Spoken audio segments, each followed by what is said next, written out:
El Señor esté con ustedes. Y con tu espíritu. Lectura del Santo Evangelio según San Mateo. Gloria a ti, Señor.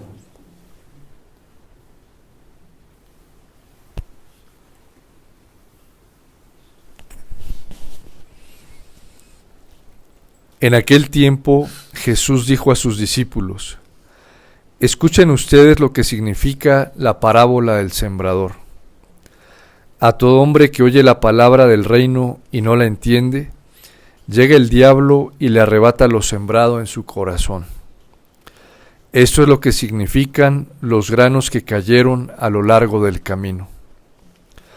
Lo sembrado sobre terreno pedregoso significa al que oye la palabra y la acepta inmediatamente con alegría, pero como es inconstante, no la deja echar raíces, y apenas le viene una tribulación o una persecución por causa de la palabra, sucumbe. Lo sembrado entre espinos representa a aquel que oye la palabra, pero las preocupaciones de la vida y la seducción de las riquezas la sofocan y queda sin fruto. En cambio, lo sembrado en tierra buena representa a quienes oyen la palabra, la entienden y dan fruto. Unos el 100 por 1, otros el 60 y otros el 30. Palabra del Señor.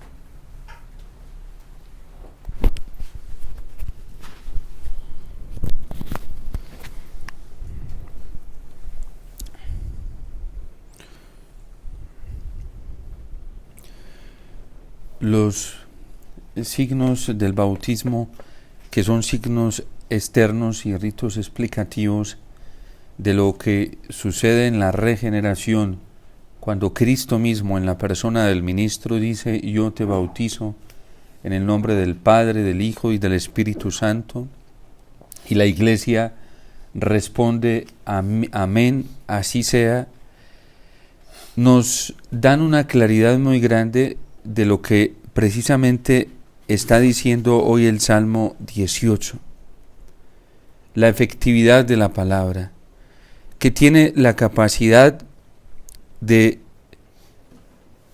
alegrar el corazón, de ser luz. De hecho, en el bautismo a los padres y padrinos se les entrega la luz y es signo externo de la luz de Cristo resucitado que ya está en ese pequeño o en ese bautizado, porque es la luz, la palabra que se hace luz en el corazón y que brilla dentro de nosotros. En el bautismo también aparece el rito del efetá.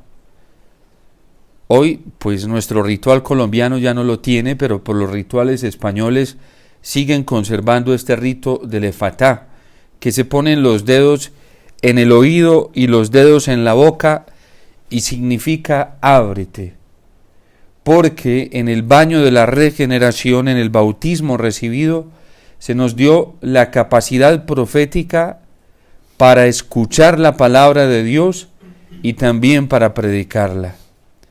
Y el crisma con el que se nos unge en la cabeza, que significa el don, la unción del Espíritu Santo, significa todas las capacidades que nosotros recibimos del Espíritu Santo y entre ellas todas las fuerzas sobrenaturales para luchar, para vencer, para escuchar la palabra del Señor y también para predicarla, porque ella es perfecta, porque ella es descanso para el alma.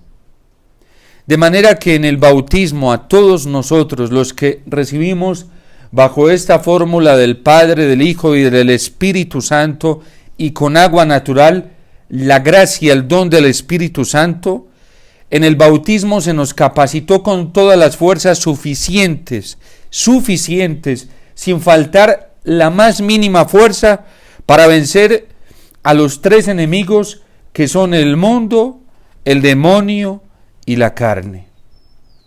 Por eso San Pablo en los capítulos 6, 7 y 8 de la carta a los Romanos, cuando está haciendo toda una apología del bautismo, nos advierte ya en el capítulo 8 que ya no pesa ninguna condenación para aquellos que han sido engendrados nuevamente a la vida, porque la palabra del Señor es perfecta, los mandamientos del Señor son perfectos y todo lo hacen perfecto. Ya no hay condenación alguna. Acaba de anunciar el apóstol San Pablo en el capítulo 7 de la carta a los Romanos de la batalla que se da en el interior del hombre. Un deseo de hacer el bien, pero una incapacidad para lograrlo. Hacer el bien es algo que siempre quiero, pero no está a mi alcance en realizarlo.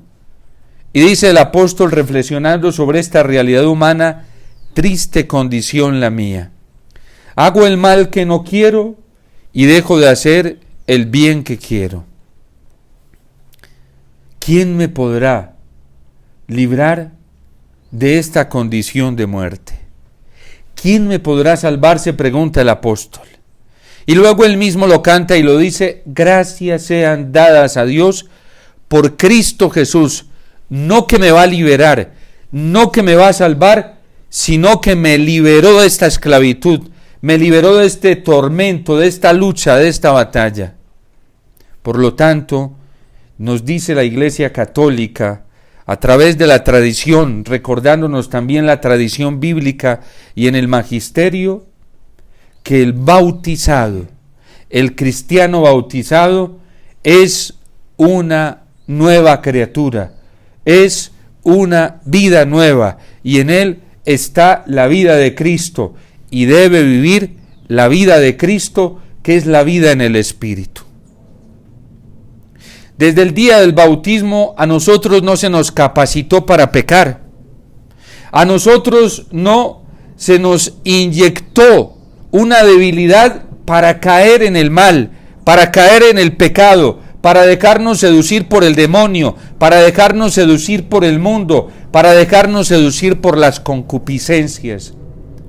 Al contrario, se nos dio toda la unción del Espíritu Santo para triunfar, para vencer. Decía San Pablo, porque la gracia de Cristo nos basta. La gracia del Señor es suficiente. A nosotros se nos capacitó con todas las fuerzas necesarias para ser triunfantes ante los enemigos más perversos, que son nuestra propia carne, que son el mundo y que es el demonio. Por eso el cristiano no le tiene miedo a ninguna amenaza. Por eso el cristiano no se esconde de ninguna de estas amenazas. Por eso el cristiano no se anda por ahí resguardando y metiendo en rincones, cerrando las puertas para que nada de lo externo le haga daño, porque él ya está liberado, ya está capacitado con todas las fuerzas suficientes para vencer. En el mundo tendréis luchas, batallas, pero ánimo, yo ya he vencido al mundo. El príncipe de este mundo se acerca y no encontrará nada en mí, porque Cristo no hizo ningún tipo de pacto con el mundo. Por eso el mundo lo persiguió, y después de perseguirlo lo odió, y después de odiarlo lo llevó a la muerte. Porque Cristo vivió en la verdad de la palabra, vivió en la autenticidad de la palabra, vivió en la coherencia de la palabra. El Papa Benedicto XVI tiene un libro que se llama, lo escribió siendo cardenal y es la compilación de algunos ensayos, y el libro titula Ser cristiano en la era neopagana. Hoy estamos viviendo una nueva época de paganismo, pero es mucho más delicada que la primera era de paganismo en la que vivieron los primeros cristianos. porque los paganos con los que ellos se encontraban y se relacionaban eran paganos que nunca habían escuchado el Evangelio, que no habían recibido el Evangelio de Cristo, a quienes no se les había comunicado la verdad de Cristo, que no habían sido evangelizados. Y por eso vivían en el mundo de la oscuridad, de la perversión, vivían en el mundo de la idolatría, fallando incluso a las leyes naturales. Pero era por un desconocimiento muy grande del Evangelio. Y sin embargo dice San Pablo en el capítulo 1 y 2 de la carta a los Romanos, que ni siquiera por eso están eximidos de culpa, porque ellos tuvieron cómo conocer la bondad, el amor y la perfección de Dios en la creación del mundo y en el hombre, en la creación del hombre. Incluso San Pablo los llega a llamar necios, citando el libro de la sabiduría, al no constatar en la belleza de la naturaleza, en la belleza de la creación, en la belleza de la creación del hombre, la perfección divina, el amor de Dios, la bondad de Dios, y no seguirlo. Pero hoy este nuevo paganismo es mucho más grave. Porque este nuevo paganismo está dentro de la iglesia. Este nuevo paganismo está dentro de los que ya recibimos la regeneración de la vida nueva. Este nuevo paganismo se está dando estas prohibiciones que el Señor trae hoy en el Antiguo Testamento, se están ejecutando dentro de la iglesia. Se están ejecutando dentro de la misma vida cristiana. Se están ejecutando dentro de los mismos cristianos que ya recibimos la regeneración de una vida nueva. Entre aquellos que hemos recibido gracia tras gracia y tras gracia de parte de nuestro Señor. Por eso es una cultura de nuevo paganismo. Nos ha invadido incluso a nosotros los sacerdotes. Un sacerdote que viva en pecado mortal es un sacerdote que está viviendo paganamente. Un consagrado que viva en pecado mortal y que se dé la mano con el pecado mortal y que lo acepte como parte de la vida y que se haga comunión con él porque es parte de la debilidad humana caer en él. Esa es una nueva forma de apostasía, porque la gracia recibida en el bautismo dice lo contrario. Porque la gracia recibida en el sacramento de la confirmación, que trae la plenitud del Espíritu Santo y nos capacita como soldados para vencer, incluso con una capacidad tan grande para dar hasta la vida por Cristo, en el sacramento de la confirmación, dice lo contrario. El sacramento de la Eucaristía, que es el viático, el cuerpo y la sangre del Señor, que nos capacita para triunfar ante cualquier amenaza, cualquiera que se presente, cualquier tentación, por muy terrible que sea, nos dice lo contrario. Por eso esta semilla, el Señor es realista al decir que ha caído una parte al borde del camino. Y vino el diablo y se la llevó. Porque fue una palabra escuchada, pero fue una palabra a la que no se le prestó atención. Esa semilla que cayó en el bautismo fue una palabra soltada, pero a lo mejor es una semilla que ha caído en muchos caminos secos, que no tiene dónde germinar.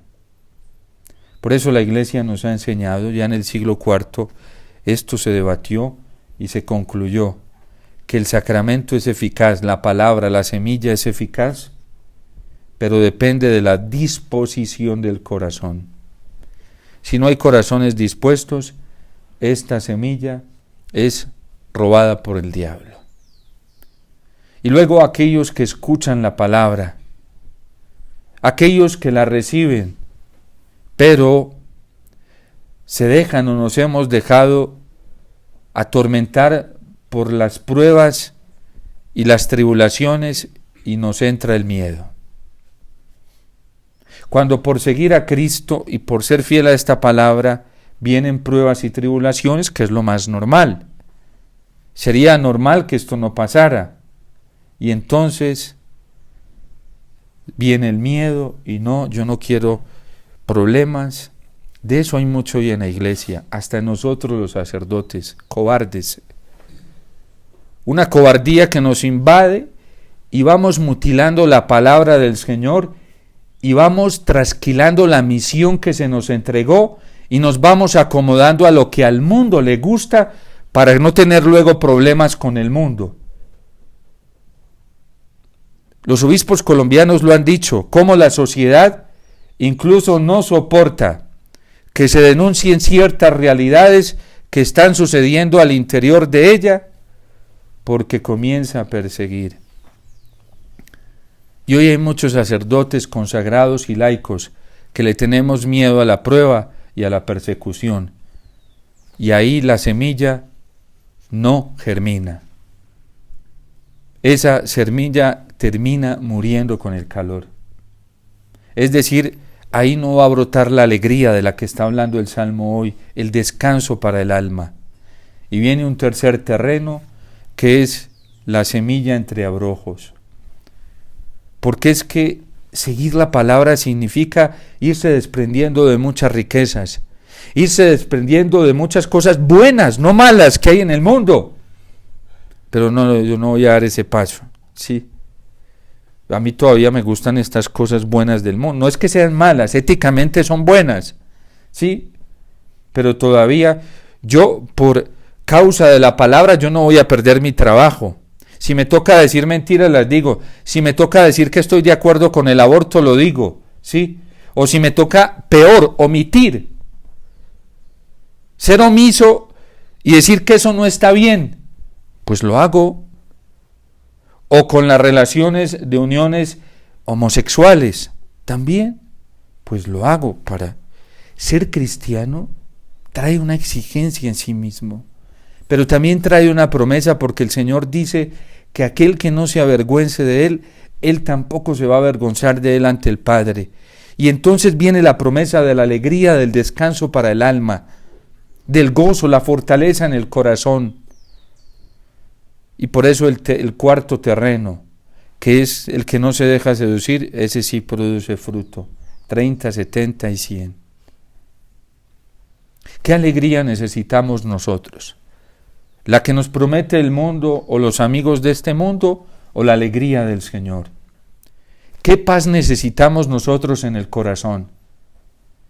¿La que nos dan las personas que nos toleran, nos aceptan porque hacemos pactos con ellas y tal vez no están de acuerdo con la palabra, o el descanso y la paz que nos da Dios porque hacemos un pacto y una alianza con Él de serle fieles?